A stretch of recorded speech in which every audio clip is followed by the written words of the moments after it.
Welcome back. I wanted to talk a little bit more specifically about painting your Mazda sensory sound system faceplate.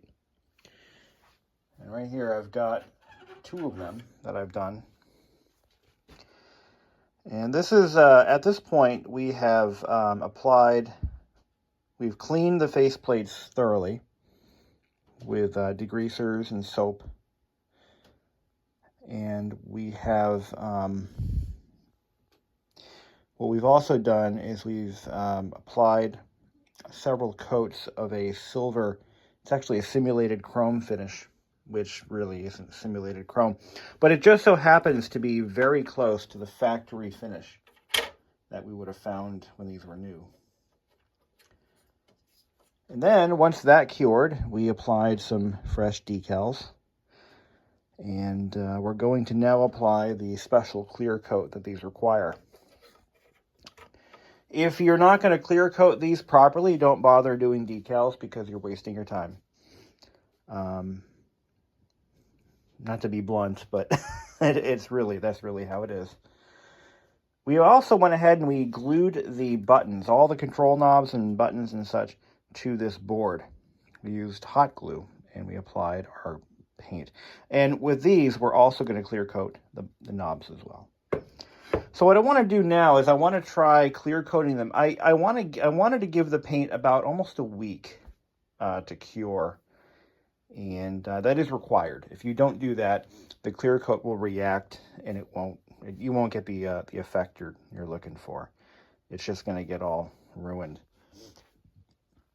So anyway, there's a very good chance I may have to start over with these. So I'm going to pick the worst one I did. And that's going to be this one. No, this one. And we're going to give it a test spray. We're going to see what happens. So I want to go over the process of activating the paint, which you have to do. So I know I showed this before in my other video, but this paint is a fairly professional grade product. This is not something you buy at Lowe's or Home Depot or Walmart. This is about, I think I paid about $35 a can, 30 bucks a can. With shipping, it was 60 bucks or a little bit more than that for 2 cans. Shit ain't cheap. You want to shake it vigorously for about a minute. Then you want to activate it and shake it again for another minute. I think that's what the instructions specifically state. It actually does say so somewhere here. So shake for 2 minutes, invert the can, activate it, and shake for another 2 minutes. Yeah. Now, this is the activation part. This is not reversible. Once you've committed to activating it, you're committed. Here we go. You want to press that plunger all the way down. Shake for another 2 minutes. Polaroid picture. All right, here we go. So we're going to have to get some, we're going to have to prime the pump. Now this stuff sprays nice. It's a very fine mist. Make sure that you got the orientation right so it's fan sprayed vertically. Now we're going to do our testing on this one just to see if it reacts with the paint. I do have legitimate concerns that it just might. Is it this one or this one? It's this one. This is the one that's mine. So here we go. We're going to put on an inaugural coat and see if it reacts.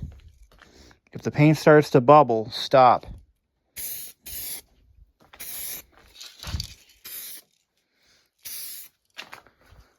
going to go on a little frosty. That's okay. It'll dry clear. So let's give that a few seconds to cure and see what it does. If it reacts, we have to stop what we're doing and rethink it. Now, again, the decals, not really liking the way they came out on this particular paint. But, I mean, we're beyond the point of no return with those. You know what I might do? I might redo his faceplate. If this doesn't work out, I got 48 hours to use this stuff. If it doesn't work out, then we're going to have to go with something a little different. On my personal stereo, it actually came out pretty good. But I'm not loving it. See, the paint that I put on mine is this.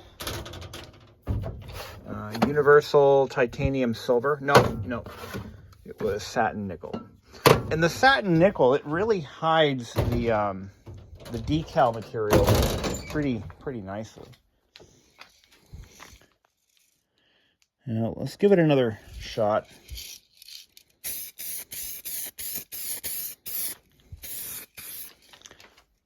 Maybe once it cures, it'll probably...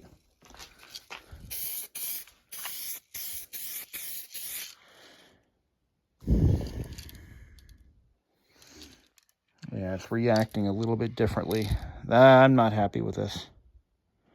I'm not happy with this at all. But can's activated, so...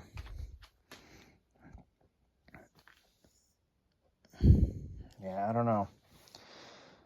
That looks really cheap. Yeah, you see, what's happened here is the shade of silver has changed, but it's not changing it where the decals are. I didn't have this problem with mine. I also I used a different material for the decals, and it came out pretty good. But you can see that, look at what's happened to the paint.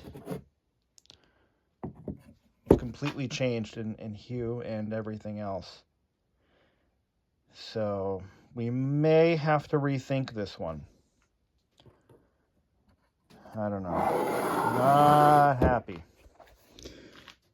I'm not happy. It turned into more of a gray, like a... Yeah, I don't know. It's still wet. It could change, but it probably won't. I don't know.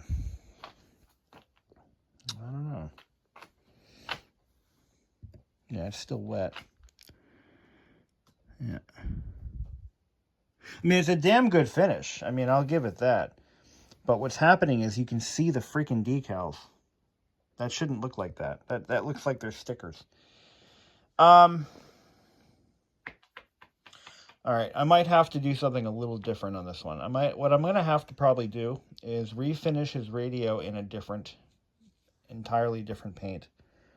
But I'm not going to strip this off. I'm just going to go right over it. I'm going to take the decals off, and I'm going to go right over it. This isn't looking great. No. I'm going to give it a couple hours, and then we'll see what happens. But I want to point something out. You know, this is a $35 loss for me now. This can is now useless because in the time it's going to take me to redo all these faceplates, in that time frame, that can's going bad. It'll be bad by tomorrow. The whole can, all $35 of it. So that kind of pisses me off because that's money out of my pocket, and it's nobody's fault. Not even really mine. I couldn't have predicted this. Sometimes you just have to do things. See what happens. You know, sometimes you just have to do that. And what's happening is the clear coat is reacting with the paint, and it's turning it gunmetal gray. It completely loses all of its shine. And I have found this is an occurrence with certain metallic paints. Now, a professional paint. Now, one of my viewers suggested I go to an airbrush system. Yeah. No. The number of radios I'm going to be doing I will never break even on switching paint systems. It'll never happen. I'm going to have to do 100 fucking radios, paint work, just to justify that expense. You know, it may not seem like a lot of money, but it is. And, yeah, this really sucks. Yeah, it's doing exactly what I was afraid it would do. It's also softening the paint. The paint is completely tacky now. See, I can actually pick up silver paint with my finger now. That's, by the way, this gets covered, so don't worry about that. So what are we going to do? I don't know. I'm going to have to strip these down Now the paint stripper, the thing is, the paint strippers that I have access to will eat plastic. There are some that won't, and I think orange paint stripper won't eat plastics, but all the other ones will. But look at that. I mean, it should be coming back by now, and it's not. It's just not. It completely lost its luster. Didn't have this problem with titanium silver, though. Go figure, right? But look at that. Look at that. It's ruined. Completely ruined. You can't clear coat over this. That's the lesson here. You can't clear coat over that silver. Chrome paint. Can't be done. All right, well, back to the drawing board. I'm going to have to let the customer know that this radio is going to take a lot longer than I hoped.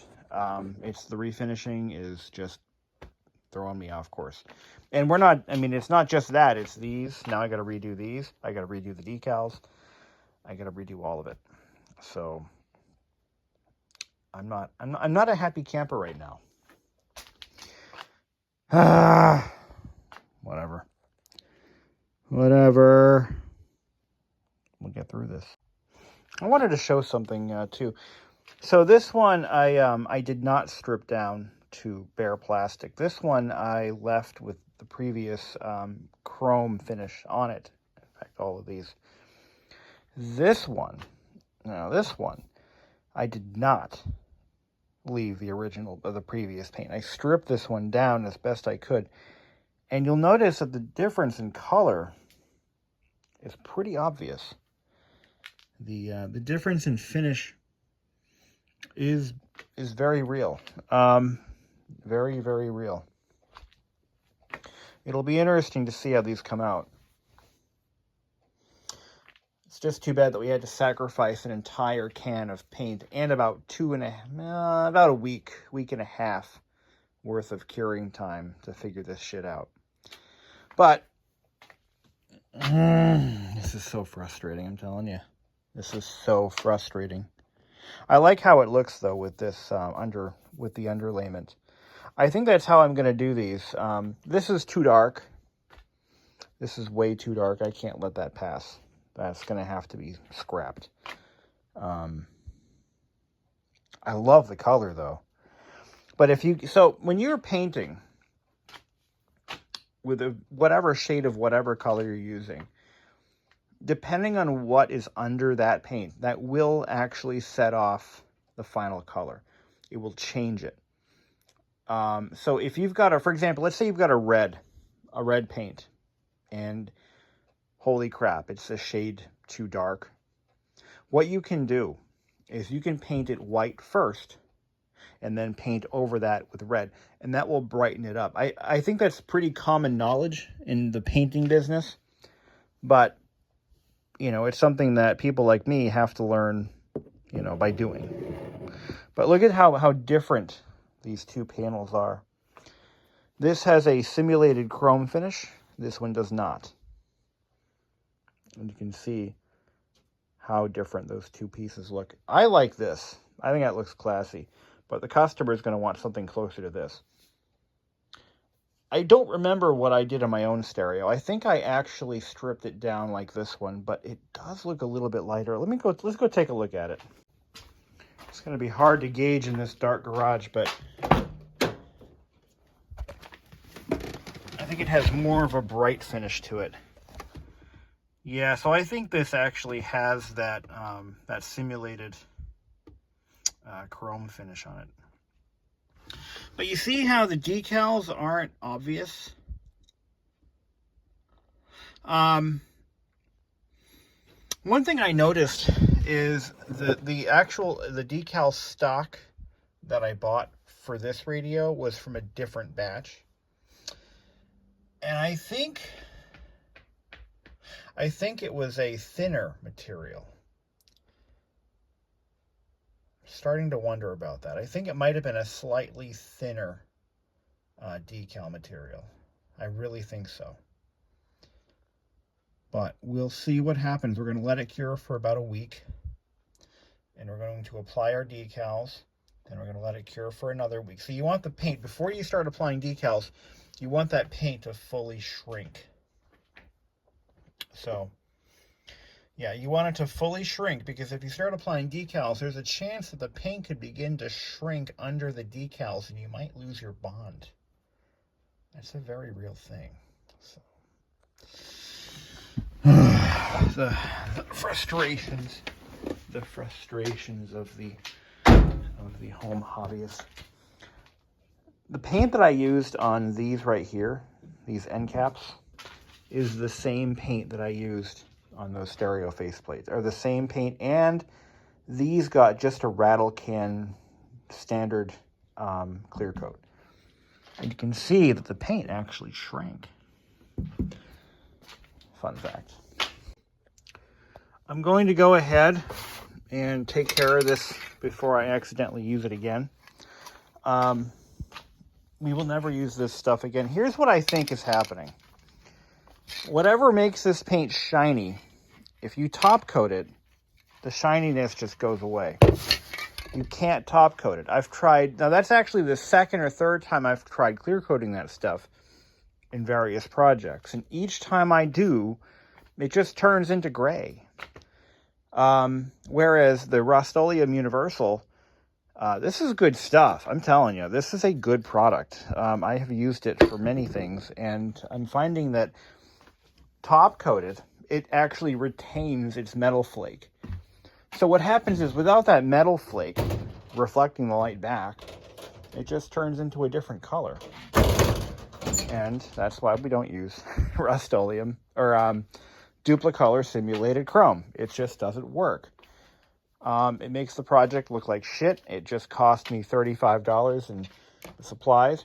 And I'm pissed. I'm really pissed, because this can is still good, but I can't use it until the paint fully cures and until after the decals are applied. So this is a waste.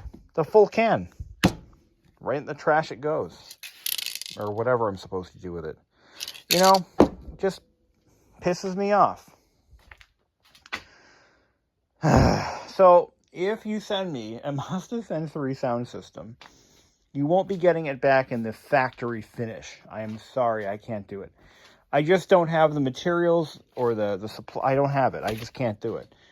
Whatever they used at the factory, I think what they actually used at the factory is it's deposited with thin film deposition. And it probably contains actual chrome, kind of like how they chrome plastics, but it doesn't seem to be the same material.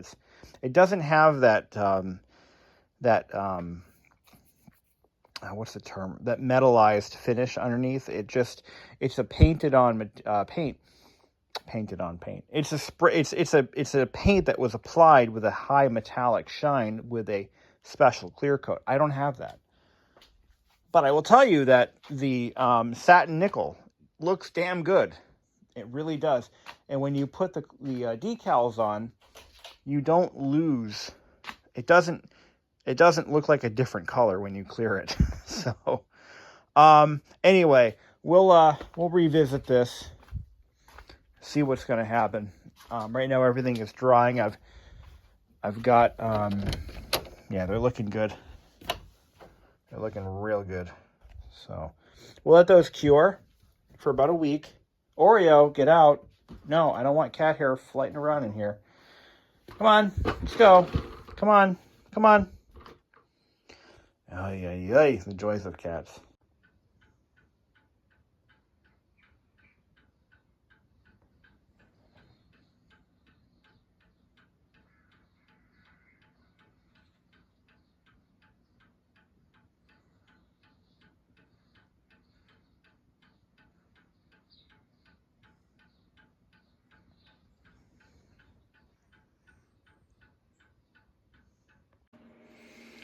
Welcome back, everyone. So, what are we doing today?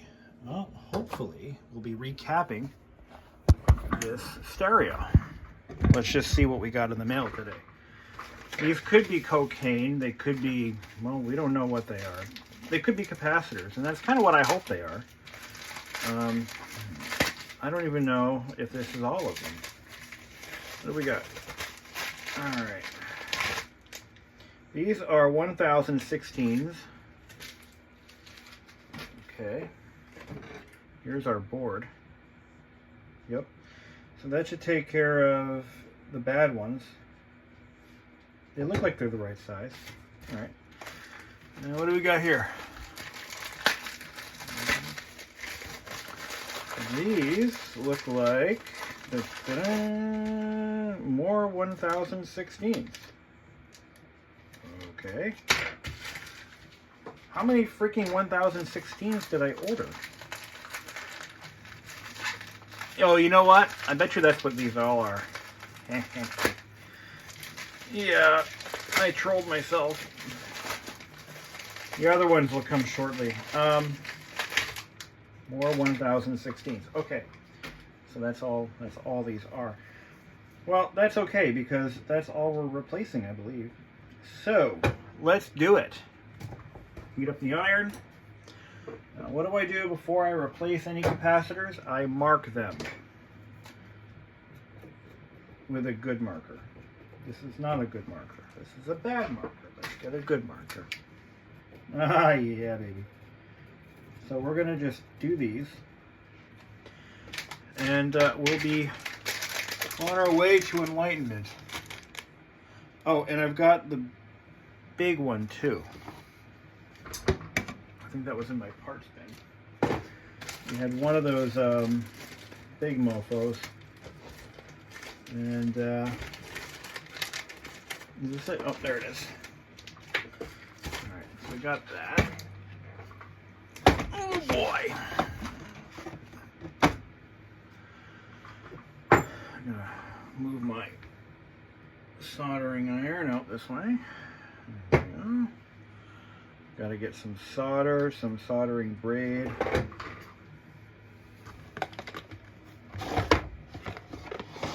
Got the braid. Okay. Let's do it.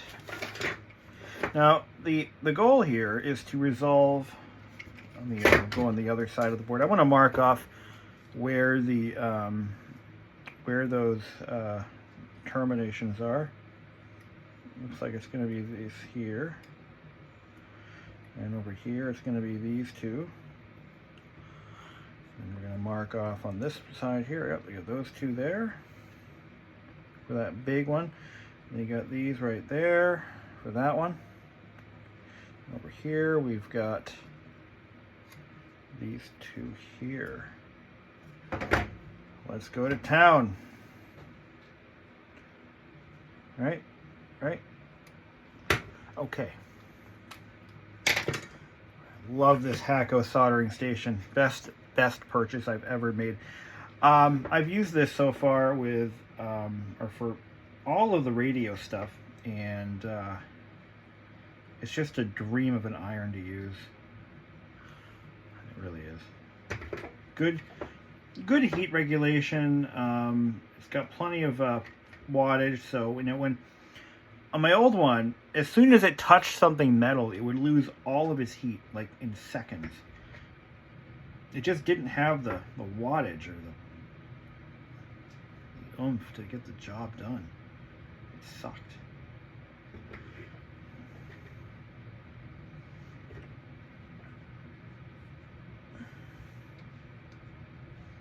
So I've been polling people so far as to what I should charge for my services.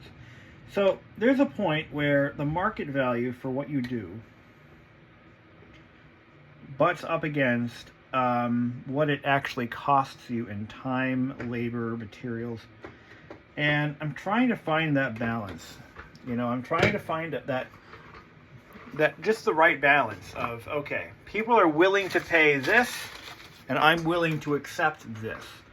So you tell me, Internet, $150 to do capacitors, cassette player repairs, and yeah, that's pretty much what I did for the Panasonic. Was it the 1297? $12.67. And I charge that much because, number one, I'm trying to make a profit. All right, I know it's the evil thing to do. Evil capitalism. I'm trying to make a profit. I'm also dedicating one little less than a quarter of my basement to this endeavor. I also know that the market is very small. This is not something that people are going to be knocking my doors down to do. So I have to determine how much of my life is worth. See, if I undercharge, then what's going to happen is I might get more business, but that business is going to fizzle out pretty quickly. That's what I'm thinking. And if I overcharge, I'm going to scare people away. And then they're going to start going to Amazon and looking at buying, you know, replacement stereos that don't really match their car's interior. You know, it's a delicate balance, you know. What do you charge for a service like this? Right? What do you charge? And that's really what I'm trying to figure out. How much do I charge to not scare people away, and while still providing quality work? What is that? What is that number? What is that magic number that I have to come up with? You know? That one was glued in.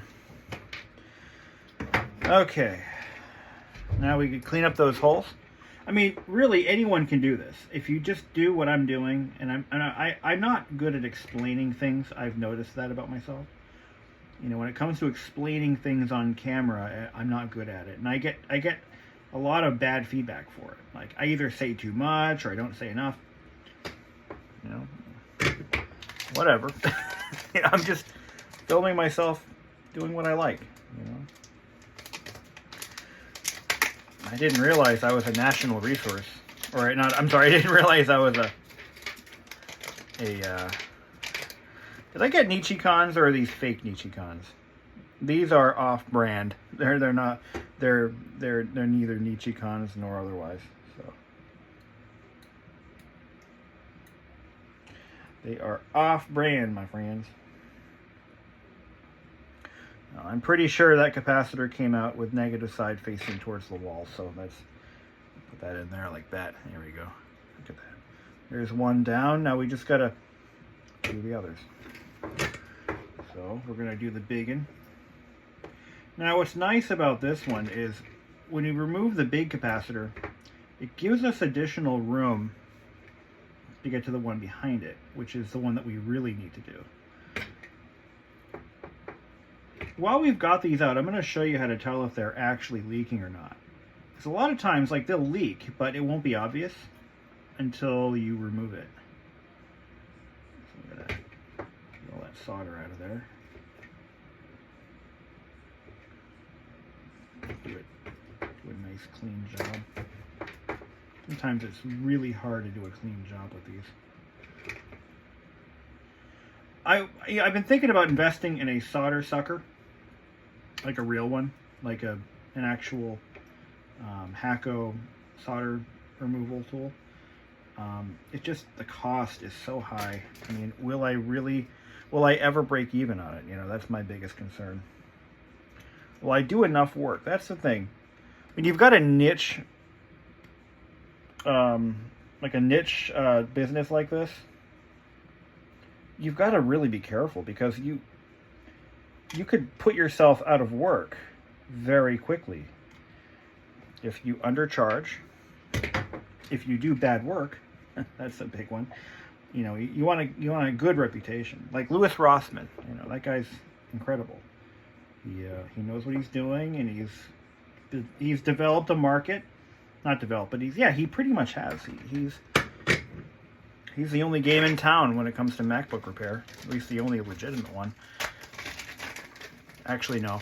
I think there are some folks who have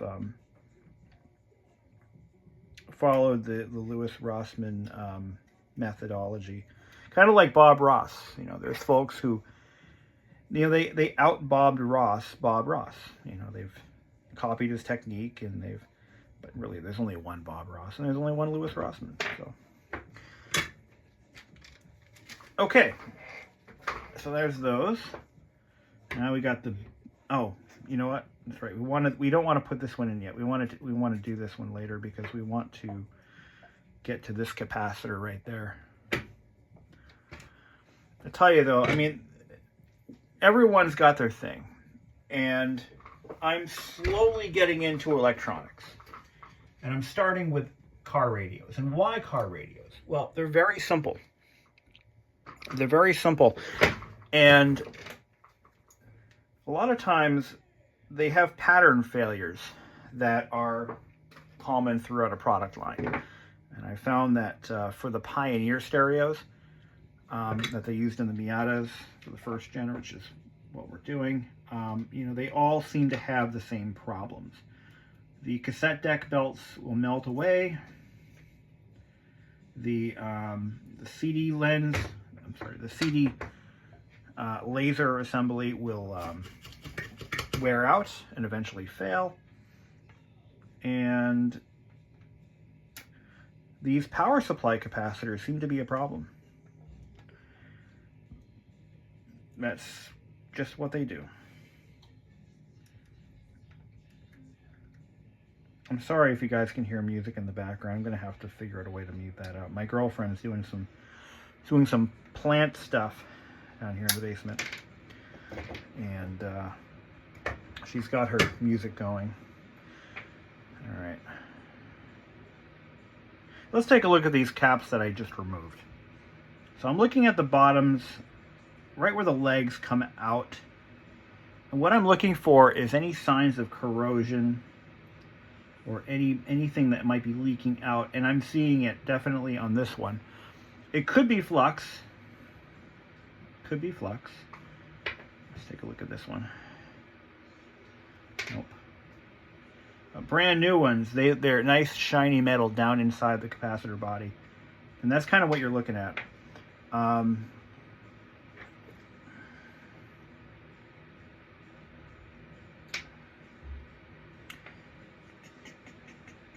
going to say that the way this board is marked, trying to figure out which one is negative and positive, which leg is which, isn't exactly obvious, because they put a little hash mark right here. So this little hash mark, that means negative. And they have that hash mark over here, but it is kind of hidden in amongst the forest of silk screen printing. So it's not obvious. There's a diode symbol right here, which also contains the hash mark, which is just strategically placed right there. Again, it's a little confusing. Obviously, they never intended for these boards to be recapped. That was never their intention. So, you know, it is what it is. But, you know, it's, yeah. But that's okay. We can see the forest through the trees. We know what we're doing. A lot of times you'll see half of the circle shaded, and the shaded part means negative. So I give Pioneer a failing grade on board layout. Yeah, because I can. Not board layout, but the way they printed out the legends. I mean, really, guys? Could you have been any more confusing? I think I hear a yes.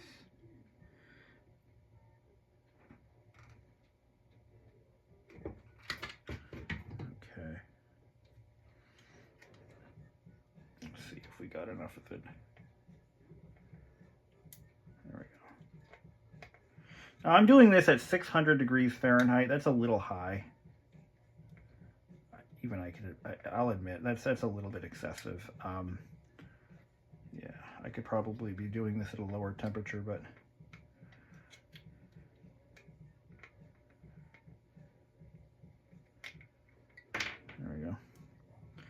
What's nice is, even if the legend is confusing on this board, and it is, I can look at the Scholastic, and I can see where it was oriented previously, and just line up the new one to what the old one was.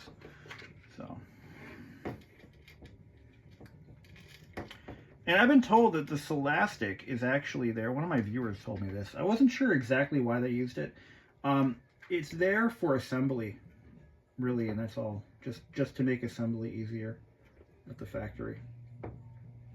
It holds the capacitor in place during the soldering process. And I think these were wave soldered. They didn't do handwork like this even in the 90s. Earlier days, like in the 1970s, yes, they would have done this all by hand. They would have a line of women, usually women, just soldering chassis, you know, stereo chassis and TVs and anything technology related. That's why when you open up early radio chassis, you know, basically anything from the tube era, and even some newer stuff after they went to transistors, you look at the chassis and everything is a mess. I mean, an absolute fucking disaster. Just gobs of solder everywhere. No real precision of any kind in the work that was done. But it got the job done. You know, they did it cheaply, relatively cheaply, and of course not as cheap as what the Asians would do years later, but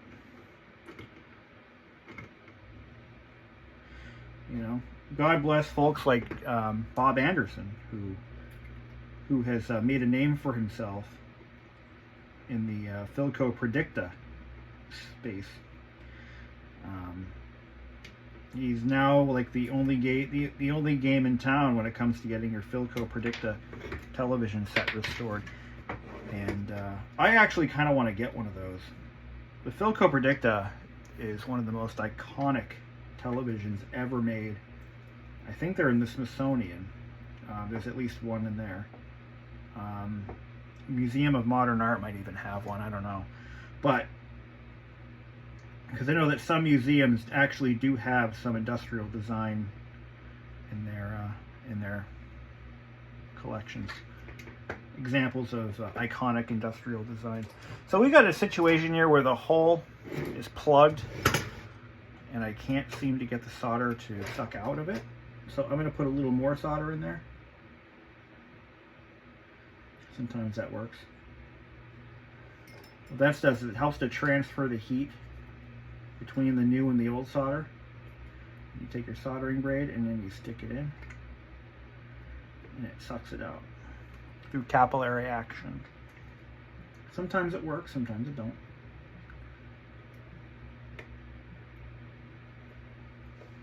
Let's give that a second here.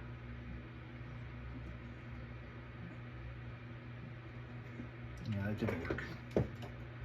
It's stuck in the other side. That's all right.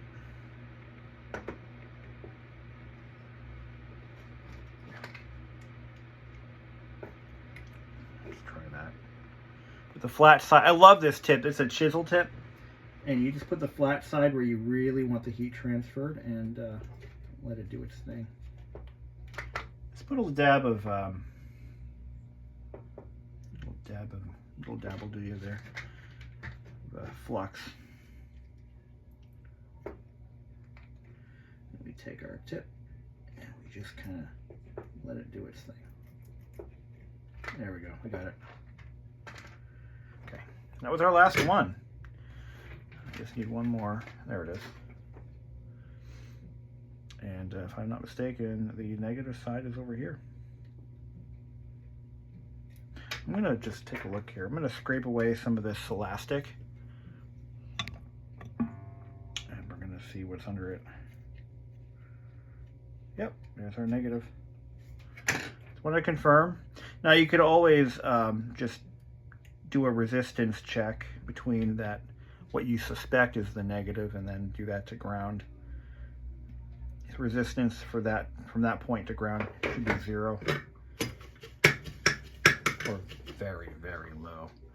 Okay. Now we're in the fun part. Tack them in.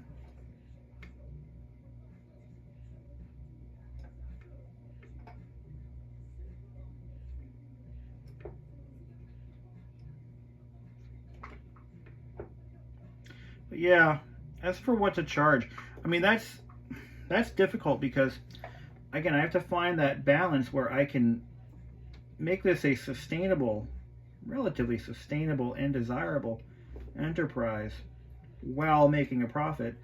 As of right now, because of all the equipment that I purchased and other expenses that I've got in this little, I'm not even really calling it a business. It feels weird to call it a business.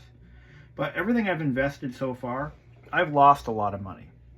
Even though I'm charging, you know, a couple $100 per unit, you got to factor in the tools, the supplies, and waste. I was painting a gentleman's faceplate, and it actually the faceplate for this stereo. And what happened was I had some paint react negatively, and it threw me off, and I had to throw away an entire can, brand new, freshly opened can of clear coat, because it has a 48-hour window once it's activated, and I can't use it in 48 hours. So I had to then repaint the faceplate again, which, again, it's my time. My time is worth something, right? I'm not even charging for my time, just the materials alone. You know, we're talking real money. So that's why, you know, I can't be doing these for $50 and call it a day. I have to charge a reasonable amount for my time and my materials and waste and all of, you got to factor all of that in. But look at that, nice, beautifully. Now, you might be asking, why not replace all of these? Well, I don't think they're bad. I don't. I don't think they're bad. Usually the bigger ones seem to be the ones that have the most problems. So, and the fact that they're used in the power supply circuit, you know, once the power supply circuit starts to push, you know, incorrect numbers, once it starts to undervolt and overvolt and short out, and then you start dealing with serious component failures down the line. So that's why we're gonna just do those. Okay. Let's put this back. We're done with this. Oh, we're not done with the soldering station. We still have to tack in the. We still have to tack in the. Whatchamajigger. All right. This guy's got a Bluetooth mod installed, so we have to solder it back in. That's what I'm trying to say. So many words or less. So off we go. Let's pull this towards us.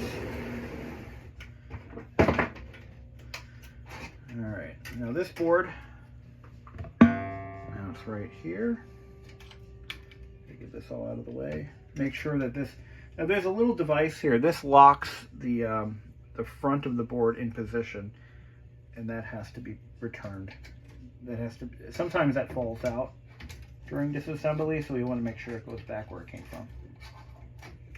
Okay. Okay.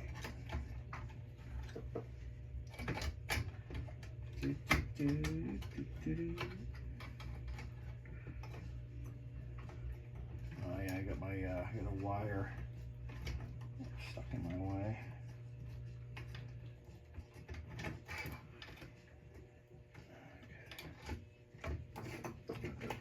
Pushing this towards me.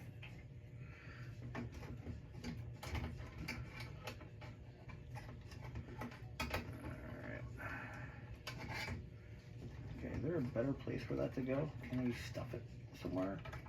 Get it out of my way. Let's get that in there.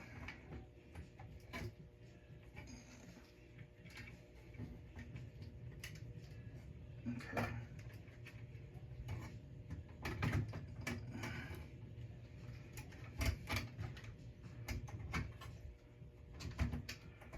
we lock that in. Okay, and now we just reattach the wires for the Bluetooth module. Got our ground here.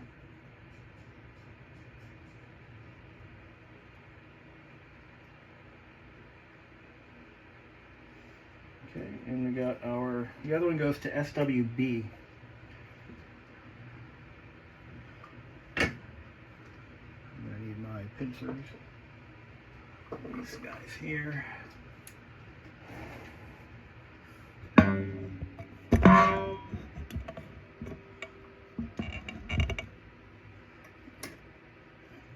Yeah, that one goes right there.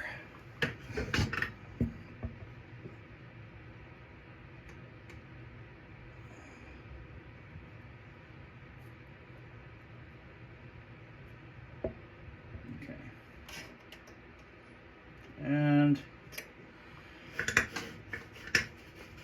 I clean the iron tip and shut her off. Now, there's a little plastic sheet that goes right here. And that goes this way. And that gets kind of shoved down in there.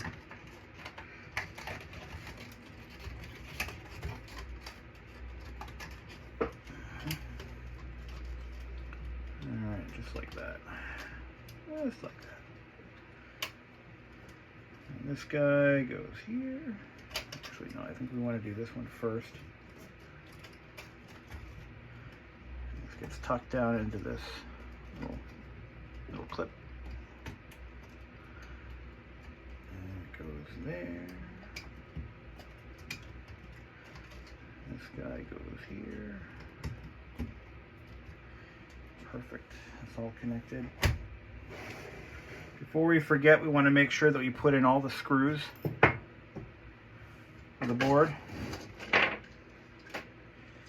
This is important because there's a lot of critical ground points and heat distribution points that have to be attended to. So we want to make sure that all these screws go back in. And I think one of the reasons this stereo had a few problems when it was being tested is they didn't put these screws back in. When I got the stereo, all of these screws were out, and it looked like somebody had tried to test it. You can create a floating ground situation here. It's just not good. You want to make sure that all of those screws are in place. This being the power distribution and regulation board, that's especially important. But again, I don't know the situation fully, so I don't know who was working on it, what they were doing with it. It's kind of all up in the air at this point. Okay, we could put in the CD mech, which now works.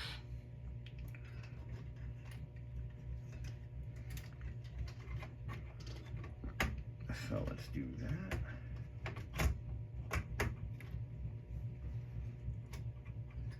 So I got a little bit more information on, hold on. So I got a little bit of information about what Jeff Anderson was doing. Jeff Anderson, by the way, is a gentleman who I can never remember his name, but he was the one who was doing Miata stereo repairs and rebuilds and modifications back in, he's been doing it for a while, and he had just passed away like just recently, and at the time he was the only game in town, the only one doing what I'm doing right now publicly. I mean, I'm sure there were folks doing repairs on these, but if there were, I can't find any info. But Jeff Anderson was the only game in town, and he just, again, he recently passed away from I think a heart attack, but what a way to go. No, it was cancer. It was cancer, I think. But, so sadly, when you're the only game in town, when something happens, it just kind of leaves the rest of the community wondering, what do I do? Not that, not to minimize the impact of his death on his family and such, But you know, this happens in the automotive community a lot. When, you know, let's say there's one guy who's or one gal who's notorious in a good way for rebuilding engines a certain way, or, you know, working on a very specific component in a prized vehicle that is worth tens of thousands of dollars or more. When that person either retires, leaves the community, passes away in this case, it leaves the rest of the automotive community that depends on their service like with nowhere to go. I'm hoping that I can fill in that gap if possible. But that having been said, I found out that Jeff was not willing to do CD player repairs, and I don't know why. I really wish I could pick his brain and find out more, because, you know, it's helpful to know what that person was going through, you know. But anyway, so here's what we're gonna do. We're gonna put this back together. I'm gonna plug in our power. Just the issue that we wanted to resolve was poor display lighting. It was so dim you could barely read the display. It was awful. So I'm hoping that we've been able to accomplish this. And we're going to find out right now. Plug this in. I'm not going to plug in the speaker harness. There's no need to. But I do need to plug in the body sonic harness. So we're basically minimally powered up here. All right, here's what we'll do. We'll put it on FM mode. Here we go. I think it's one of these buttons. I don't want to ground the faceplate up against the chassis here. Yeah, so now it's on. Yeah, we didn't solve anything.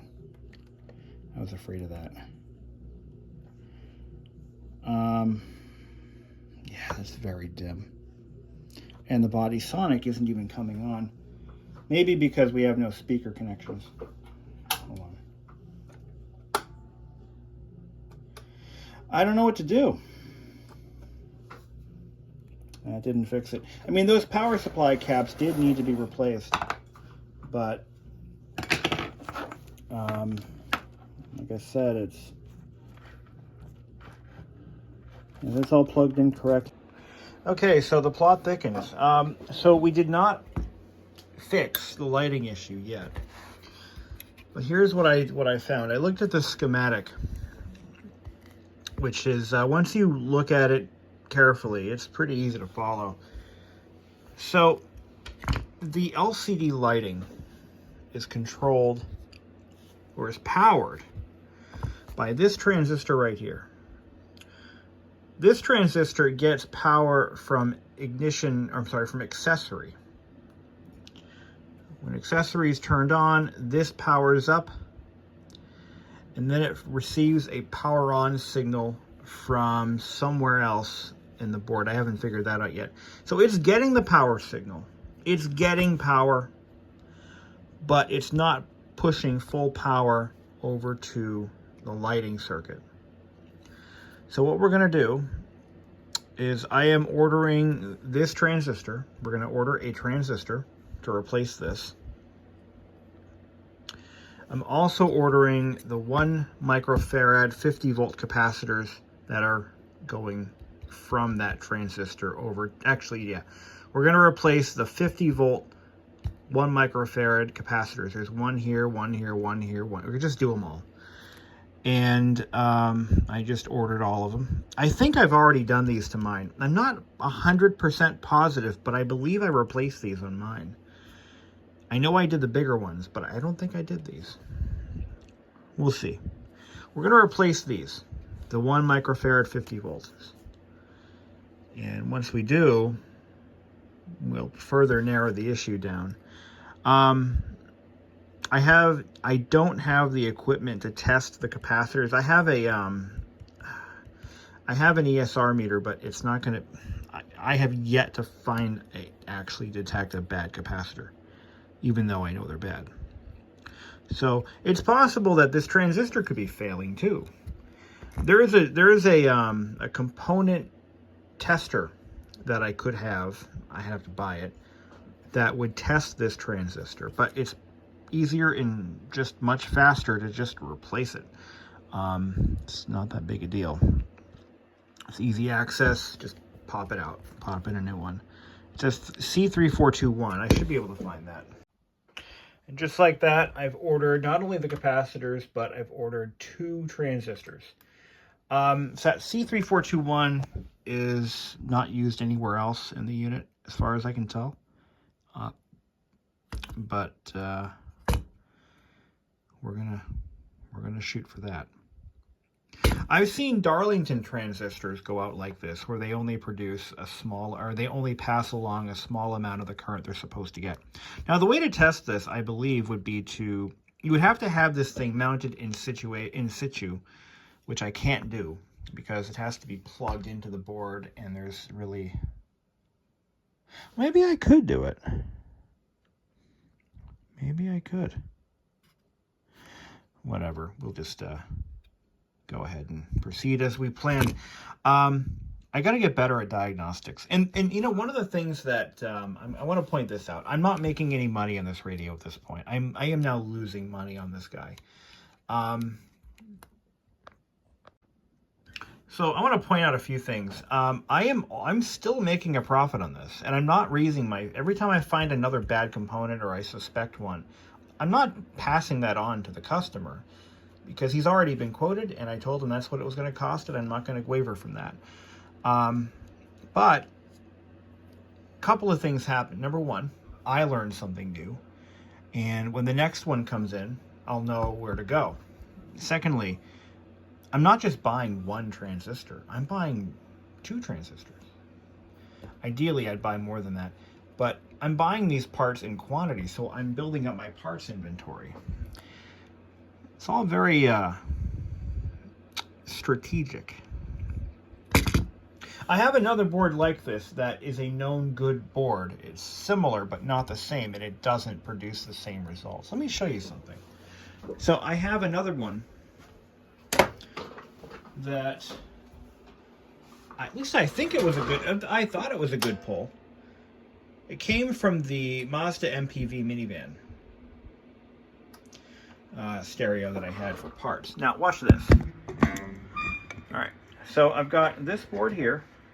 I'm going to set my meter to continuity. And okay, so now I should have a tone buzzer.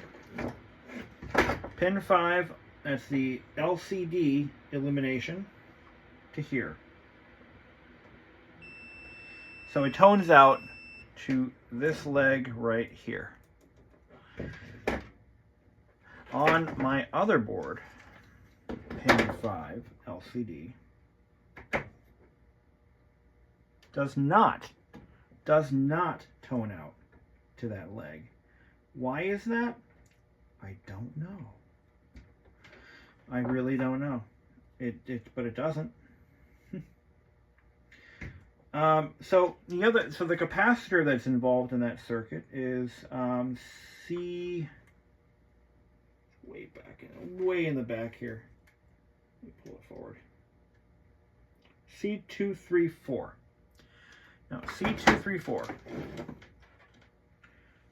on my working board, that's right here. Let's see what we get. Does it tone out? No, it doesn't. But it should tone out to the transistor, because I think it supplies, yeah, it supplies the transistor.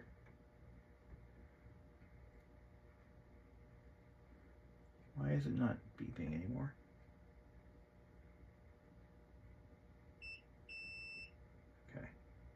So this leg, this is powering, sending power into the transistor. That's why I suspect that capacitor. Because if the transistor is not getting the correct amount of voltage, or it's not being regulated properly, then, well, we have a problem, don't we? I'm still learning analog circuits. You know, I'm going to be completely transparent with you guys. Look, I know how to use a multimeter. I know how to read a schematic now. So I've got to spend more time reading that schematic and determining, okay, if I'm not getting power at this point over here, what feeds that component? We're in the process of learning, and I'm making a few bucks at the same time. And as long as my customer's happy, I'm happy. And I learn a few things, and I got more parts at my disposal, so I can do more testing. Most of the money that I make from this little venture is going back into this little venture, and I'm buying more equipment and better testing equipment and all that. One of the things I need to get is a what the hell is that thing called? A peak component analyzer. So that way, before I even hit order on that transistor, I can pull the transistor out and I can test it to see if it actually works. So, you know, there's that.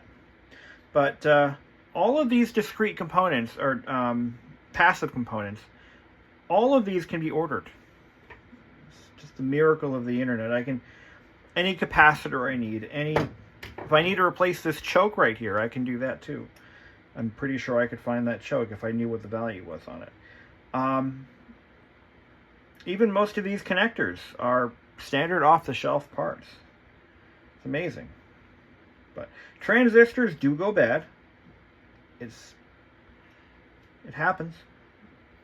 Now, you'll notice I replaced all of these caps. Did they need to be replaced? Technically, no. But we had one that was bursting at the seams. That was this one right here. And its proximity to this power transistor got me thinking maybe I should start there, because it's definitely bad. There's no question. Has to be replaced. So we replaced it. And because we're already there, we might as well do all the others. Now we're going to do the 50 volters, because that's just what you do.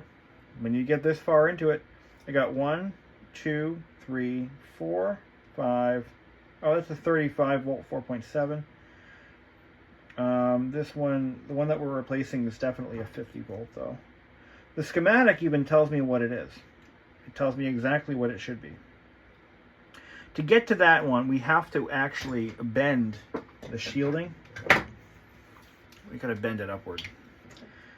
We can bend it back when we're done, but this has to be bent up out of the way so we can get to it. And there's a tiny little diode there's 2 diodes on either side of it.